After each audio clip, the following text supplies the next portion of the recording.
কি রানী, কি হয়েছে কি? এভাবে হতাশ হয়ে আছো কেন? বিধাতার উপর ভরসা রাখো।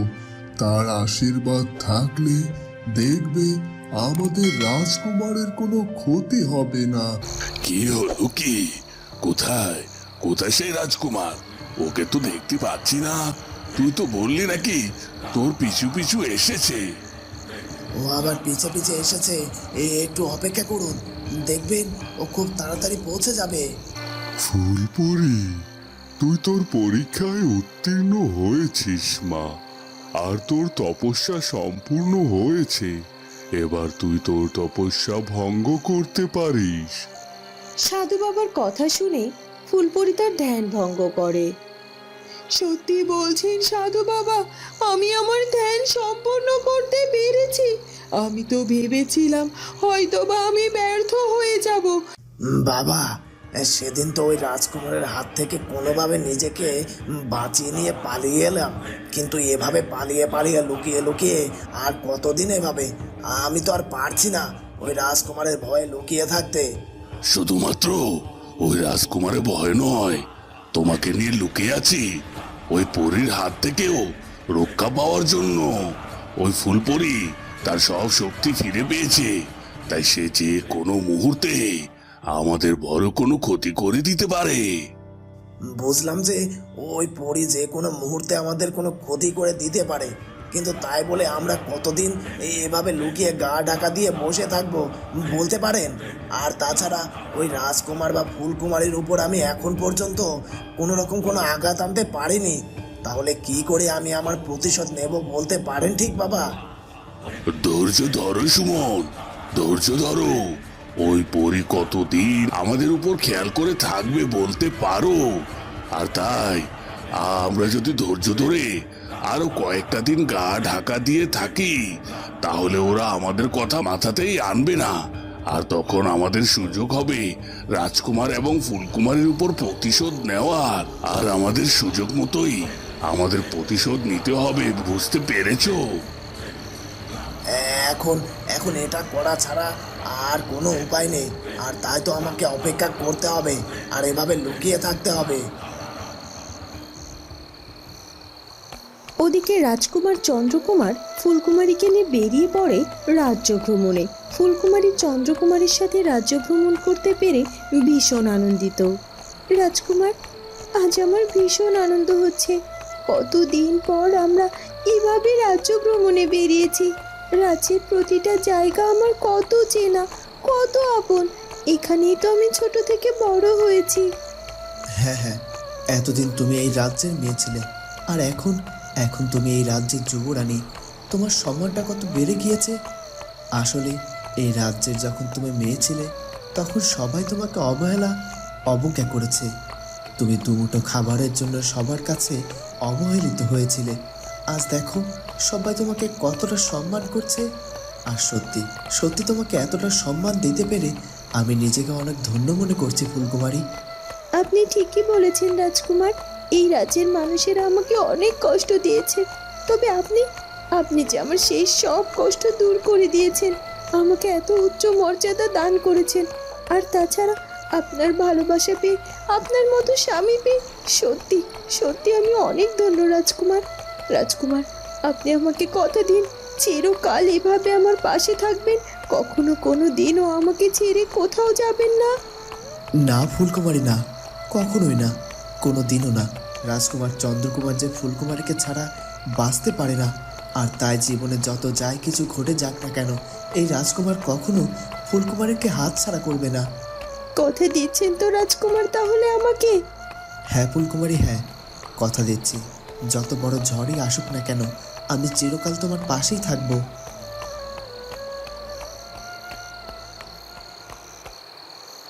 সাধু বাবা, আপনার কাছে আমি অনেক কৃতজ্ঞ, কারণ আমি আপনার জন্য আমার শক্তি কিছুটা ফিরে পেয়েছি, আর ফুলকুমারীকে আমি অল্প হলেও সাহায্য করতে পেরেছি। এটা যে আমার কাছে অনেক বড় চাওয়া, অনেক বড় পাওয়া। ফুলপরি, আমি তোর শক্তি কিছুটা ফিরিয়ে দিতে পেরেছি, কিন্তু তোকে তো আমি তোর পরিরূপ ফিরিয়ে দিতে পারিনি, তবে তুই চিন্তা করিস না মা। আমি সাধনা করব আর জানার চেষ্টা করব কে উপায়ে তোর পরিরূপ ফিরিয়ে দেওয়া যায়, তাহলে তুই আবার তোর পরিরাজ্যে ফিরে যেতে পারবি। সত্যি বলছেন সাধু বাবা, আমি আবার পরিরূপ ফিরে পেতে পারি? আমার যে পরিরূপ ফিরে পেতে বড্ড ইচ্ছে করে।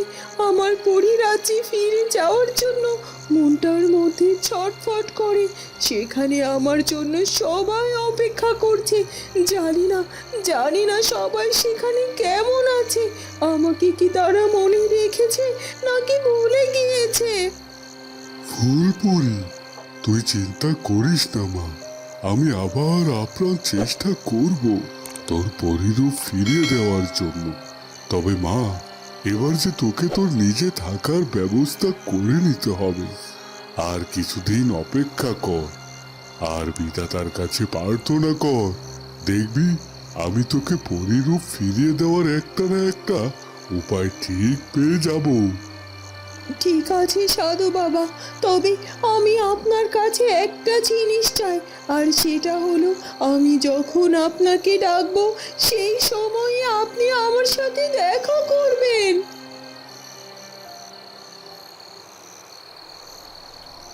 কি বলছিস কি?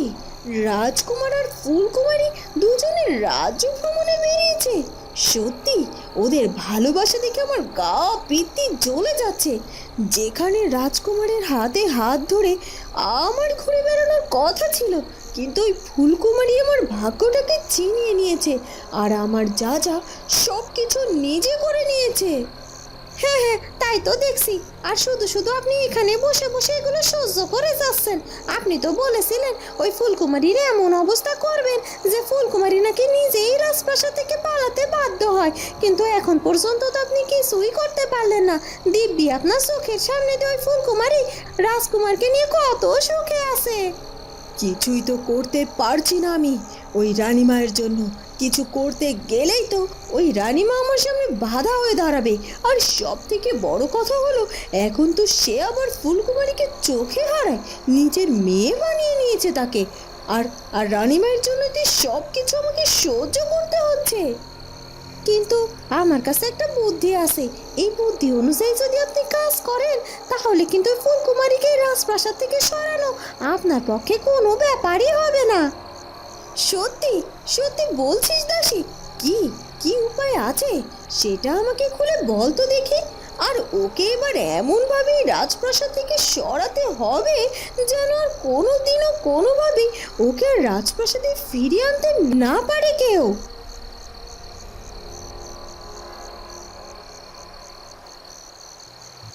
মহারাজ, রাজকুমার আর ফুলকুমারী দুজনে গিয়েছে রাজ্য ভ্রমণে, কিন্তু বেশ খানিকটা সময় তো পার হয়ে গেল, এখনো তো ওরা ফিরে এলো না। তুমি এত চিন্তা করো না রানী, সঠিক সময় মতো ওরা ফিরে আসবে। কতদিন বাদে ওরা রাজ্য ভ্রমণে বেরিয়েছে, তাই না? সত্যি মহারাজ, আমার আর কোনো কষ্ট নেই। আমার রাজকুমার চন্দ্র ফুলকুমারীকে নিয়ে কত সুখে আছে, আর এটাই তো আমরা চেয়েছিলাম, তাই না? হ্যাঁ রানী, বিধাতার অশেষ দয়া যে ওদের দুজনকে এভাবে সুখে রেখেছে। আমি চাই ওরা যেন সারাটা জীবন এভাবে দুজন দুজনের পাশে থাকতে পারে, সুখে শান্তিতে জীবনযাপন করতে পারে। হ্যাঁ হ্যাঁ, পিতামাতা হয়ে তো এইটুকু চাওয়া ছাড়া আমাদের আর কিছুই নেই। তবে মহারাজ, এবার কিন্তু আমাদের আরও একটি কাজ সারতে হবে। কাজ করতে হবে? কোন কাজের কথা তুমি বলছো রানী? মহারাজ, আমাদের এই রাজ্যের সব দায়িত্ব রাজকুমার চন্দ্রকুমারের হাতে তুলে দিতে হবে। তাকে রাজসিংহাসনে অধিষ্ঠিত করার সময় হয়ে গেছে। হ্যাঁ রানী, তুমি একদম ঠিক বলেছ। এই কথাটা আমার মাথা থেকে বেরিয়ে গিয়েছিল। ভালো করেছ, তুমি আমার মনে করিয়ে দিয়েছ আবার। তাহলে রাজকুমার চন্দ্রকুমার প্রাসাদে ফিরুক, তার সাথে কথা বলে একটা ভালো দিনক্ষণ ঠিক করে ওদের রাজসিংহাসনে অধিষ্ঠিত করতে হবে। রাজমাতা, এখন রাজকুমারের কি অবস্থা? রাজকুমার কি এখনো আগের মতোই ঘরের মধ্যে নিজেরে বন্দি কইরা রাখে? হ্যাঁ মালিনী, হ্যাঁ, রাজকুমার এখনো তার স্বাভাবিক জীবনে ফিরে আসতে পারেনি। আমার তো মনে হয় ও হয়তো আর কখনো কোনো দিনও স্বাভাবিক জীবনে ফিরে আসতে পারবে না। ও এখন পর্যন্ত সারাটা দিন নিজেকে ওই কক্ষের মধ্যেই বন্দি করে রাখে, কোনো রকম বেঁচে থাকার মতো দিনে একবার সামান্য একটু খাবার খায়, এছাড়া কারো সাথে কোনো কথা বলে না, ওই কক্ষ থেকে বের হয় না, এমনকি রাজ সিংহাসনের দায়িত্ব পর্যন্তও নেয় না। শুধুমাত্র আমার শরীর যদি একটু খারাপ করে তখন আমার সাথে দেখা করে, এছাড়া আমার সাথেও সে একটি কথাও বলে না। আর এই এত বড় রাজ্যের দায়িত্ব এই বৃদ্ধ বয়সে আমাকেই সামলাতে হচ্ছে, কিন্তু এভাবে আর কতদিন বলতে পারো? সত্যি সত্যি রাজমাতা, রাজকুমারের এই অবস্থা হইব এইটা আমরা কোনোদিনও চিন্তাও করি নাই। এসব কিছু ঘটেছে ওই ফুলকুমারীর জন্য। আমার রাজকুমার প্রতাপ তো ঠিকঠাক ছিল, সুন্দর মতো রাজ্য পরিচালনা করত, কিন্তু ওই ফুলকুমারী যবে থেকে রাজকুমারের জীবনে এসেছে তখন থেকে আমার রাজকুমারের জীবনটা একেবারে বরবাদ করে দিয়েছে। ওর এই অবস্থা করে ফেলেছে ওই মেয়ে। রাজমাতা, ছোট মুখে একখানা বড় কথা কই। আসলে রাজমাতা, ফুলকুমারীর তো কোনো দোষই ছিল না, আর ওর জীবনেরও সব কথা ভুইলা গেছিল। আর তাছাড়া রাজকুমার প্রতাপই তো। মালিনী, আমার রাজকুমার প্রতাপের দোষ দিতে আসিস না। ওই ফুলকুমারী ইচ্ছে করে আমার রাজকুমার প্রতাপের সাথে এমনটা করেছে। ও নিজের স্বার্থের কথা চিন্তা করে চন্দ্রকুমারের হাত ধরে ও চন্দ্রকুমারের রাজপ্রাসাদে চলে গিয়েছে। ওকে আমি কোনোদিনও ক্ষমা করব না, কোনোদিনও না।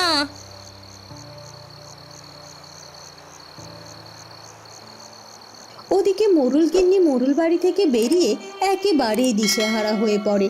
কোথায় যাবে, কি করবে কিছুই বুঝতে পারে না। সে শুধু শুধু হাঁটতে থাকে।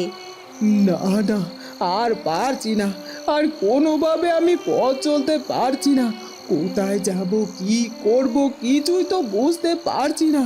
কতদিন ধরে এভাবে পথে চলেছি, কিছু খাওয়া দাওয়া হয়নি আমার।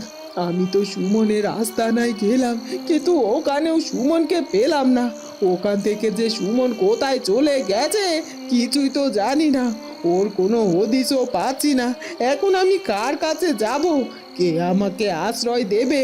আমি তো এই গ্রামের লোকের বাড়িতে গিয়ে কাজও করতে পারবো না, কারণ মোড়ল মশাই সেই পথ বন্ধ করে দিয়েছে।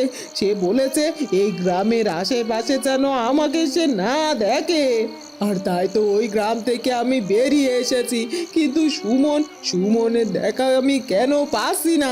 সুমনের দেখা পেলে তো আমি সুমনের কাছে থাকতে পারতাম।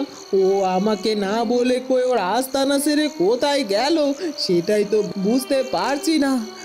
না না না, আর সহ্য করতে পারছি না। ক্ষুধার যন্ত্রণায় আমার যে অবস্থা, তাতে করে তো মনে হচ্ছে আমি এক্ষুনি মাথা ঘুরে পড়ে যাব। তবে আমার আজ এই পরিণতি হয়েছে ওই ফুলকুমারীর জন্য।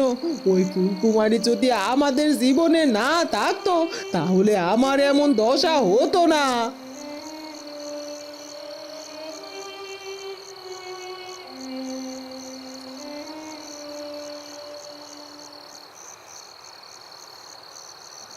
কি হলো কি দাসী, তোর কাজটা কি হয়েছে? তুই কি সেটা নিয়ে এসেছিস? হ্যাঁ রাজকন্যা, আপনি একদম চিন্তা করবেন না, সেটা আমি ঠিকই এনেছি। তবে এখন বাকি কাজটুকু আপনার। আপনি যদি কোনোভাবে এই কাজে সফল হইতে পারেন তবে ফুলকুমারীকে মুহূর্তের মধ্যে আপনি সরিয়ে দিতে পারবেন। হ্যাঁ হ্যাঁ, তুই ঠিকই বলেছিস। বল বল, সেটা কোথায় রেখেছিস? দে, আমাকে দে। আমি আর দেরি করতে চাই না, আমি তাড়াতাড়ি কাজ শুরু করে দিতে চাই। এই নিন, এই পাত্রের মধ্যে সেটা আছে। আপনি শুধুমাত্র সঠিক নিয়মে ফুলকুমারীকে এটা খাইয়ে দিতে পারলেই হয়, আর কোনো কিছুর দরকার নেই। তবে আমি একটা জিনিস ভাবছি, ফুলকুমারীকে এটা খাওয়াতে পারবেন তো? পারবো মানে? অবশ্যই পারবো। এমনি এমনি তো আর ওই ফুলকুমারীর সাথে বন্ধুত্ব করিনি। ওই ফুলকুমারী তো এখন নিজেকে আমার বন্ধু মনে করে, আর তাই ওকে এটা খাওয়ানো খুব একটা কঠিন কাজ হবে না। আমাকে শুধু একটু রাজপ্রাসাদে যেতে হবে। কিন্তু আর একটা কথা মাথায় রাখবেন, রাজবাড়ির কেউ কিন্তু রাজপ্রাসাদের বাইরের কোনো খাবার গ্রহণ করে না। তাহলে আপনি কি করে এটা খাওয়াবেন? এ ব্যবস্থা আমি নিজে করে নেব, তুই চিন্তা করিস না। চল আমার সাথে চল। ফুলকুমারী, রাজ্য ভ্রমণ করে কেমন লাগলো? ভীষণ ভালো লেগেছে মা। আসলে অনেকদিন পর রাজ্য ভ্রমণ করে আমার মনটা বেশ শান্ত হয়েছে। আসলে সব সময় তো এই রাজপ্রাসাদের চার দেওয়ালের মধ্যেই আটকা থাকি, তাই আজ মনটা ভীষণ ফুরফুরে লাগছে। যাক, ভালো হয়েছে। তাছাড়া তোমাকে একটা কথা বলা হয়নি ফুলকুমারী, সেটা হলো আমরা খুব তাড়াতাড়ি রাজকুমারকে সিংহাসনে অধিষ্ঠিত করার সিদ্ধান্ত নিয়েছি। এ তো খুব ভালো কথা মা।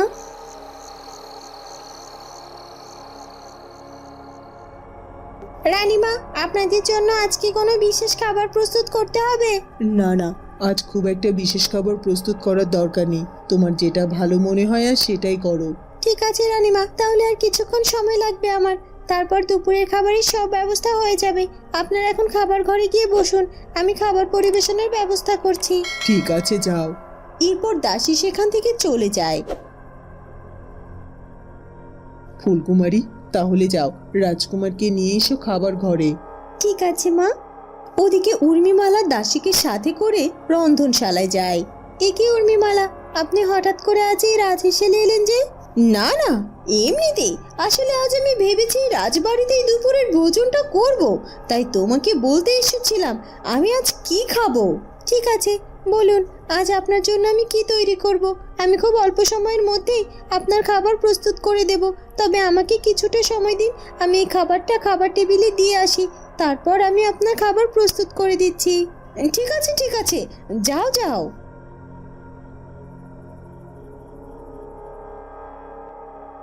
এখন আমাদের যা করার করতে হবে। সেটা বুঝলাম, কিন্তু এই যে দেখতে পাচ্ছি একটা পায়েসের বাটি, এটা আবার কার জন্য রাখা? কার জন্য আবার? ফুলকুমারীর জন্য।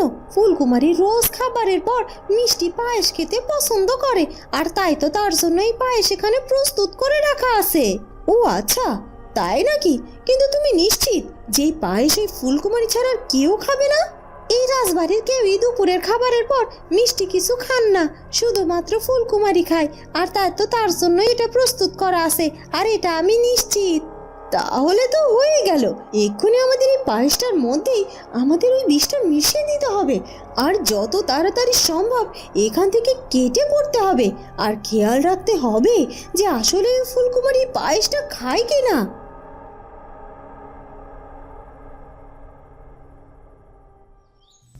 এরপর বেশ কিছুটা সময় পার হয়ে যায়। ওদিকে ফুলকুমারী আর রাজকুমার খাওয়া দাওয়া শেষ করে নেয়। ফুলকুমারী, তুমি বিশ্রাম করো, আমি একটু পিতামশাইয়ের কাছে যাচ্ছি। পিতামশাইয়ের সাথে আমার কিছু কথা আছে, উনি আমাকে জরুরি তলব করেছেন। আমি পিতামশাইয়ের সাথে কথা শেষ করে তাড়াতাড়ি ফিরে আসছি। ঠিক আছে রাজকুমার, আপনি আমাকে নিয়ে চিন্তা করবেন না, আমি আমার কক্ষে আছি। এরপর রাজকুমার সেখান থেকে চলে যায়।